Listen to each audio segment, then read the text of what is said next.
The biggest challenge that you currently have is because of your success. Great companies understand this principle because in the face of the deepest, darkest times, they take extraordinary risk, they take innovative ideas and they put them into practice. How do you take initiative? How do you take the lead no matter what your title is at work? This is the most important time. We're at a time right now where we are looking to our leaders for inspiration.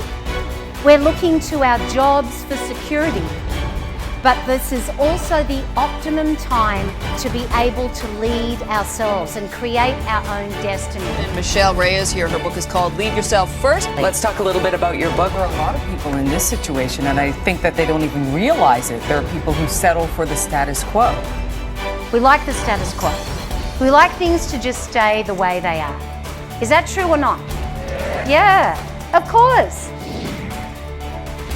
Sometimes we don't have to even be out of bed to start giving ourselves a hard time. All we have to do, if we do have someone lying next to us, all we have to do is just open our eyes and look at them.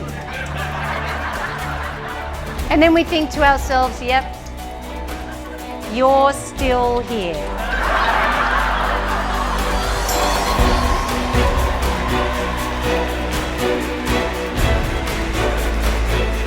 Are you all in?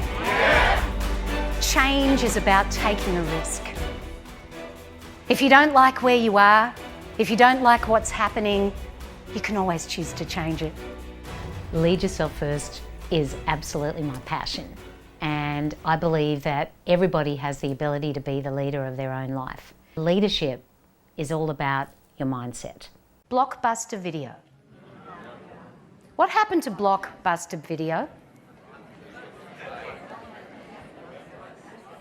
What happened to Blockbuster Video is that they didn't change. I remember going to the store, getting their videos. Do you remember doing that too? Couldn't wait till the new release came out, and then of course everything went onto a DVD. But what they were doing, maybe knowingly or unknowingly, was that they were building walls around themselves instead of building bridges to the future. And then what happened?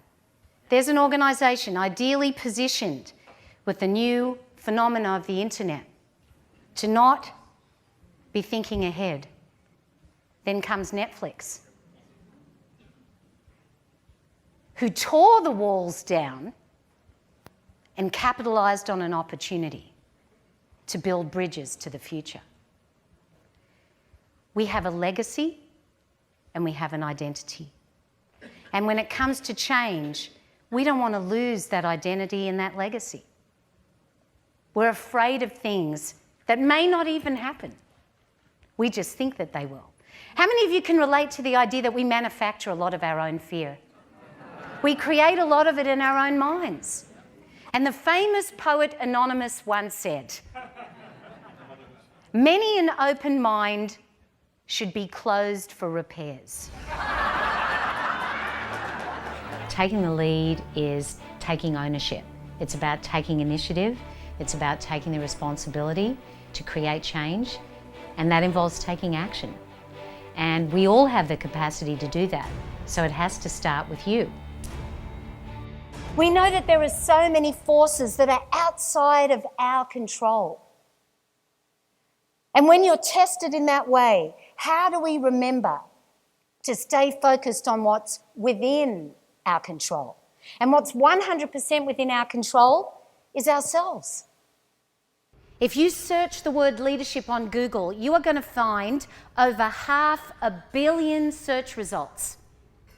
And while there is no single all-encompassing definition of leadership that's out there, I believe that this is the most all-encompassing definition, and it happens to be mine. Leadership is a state of mind. It has nothing to do with our job title. It's all about who we are. It's all about our character. So we are excellent at telling other people about what they can do to be different and to do things better. But what I'm more interested in is, what do we tell ourselves?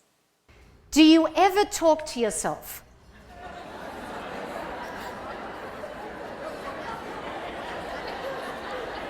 You know what? If you're not sure, you just said, do I talk to myself? I think one of the key things with leaders is that they need to understand the difference between being transactional and transformational. And when people are transactional, they're just going through the motions of getting things done. And that's what managers do. Leaders, on the other hand, are focused on being transformational. You tell me if I'm right about this. We all want to be valued, we all want to be appreciated, and we all want to be understood. And when you look at the world that way, there is no divide. Whether we're talking about culture, whether we're talking about generation, whether we're talking about gender. We all want the same thing. We all want to know that we matter. All non-profit organisations are facing exactly the same challenges as the corporate world. How do we attract people into our organisation? Note that I said, how do we attract people? Not how do we get them in kicking and screaming, but how do we attract them? Deloitte did a survey right across the world to almost 30 different countries, almost 8,000 millennials, asking them what matters to them. And have a look at these results. Isn't that amazing that 75% of them feel that organisations, businesses, are far too focused on their own agenda than they are into helping improve society? This is the millennials. You know, we have our own lens about them, but are we right about them? Here's something else that they said. The main reason that I am going to choose to work for an organisation is because of what that organisation stands for. What is their purpose? Number one driver to the millennials. Are you surprised? Now, is this going to happen overnight? No. It's going to take strategy. It's going to take planning. It's going to take courage. It's going to take conviction to be able to engage people in the process. Ladies and gentlemen, the richness of our lives is not measured by how much money we have, by how much property we own. The richness of our lives is measured by the enduring relationships and the friendships that we form over the course of our life.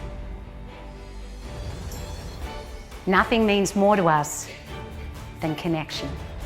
No matter how high-tech the world becomes, it always will be about people.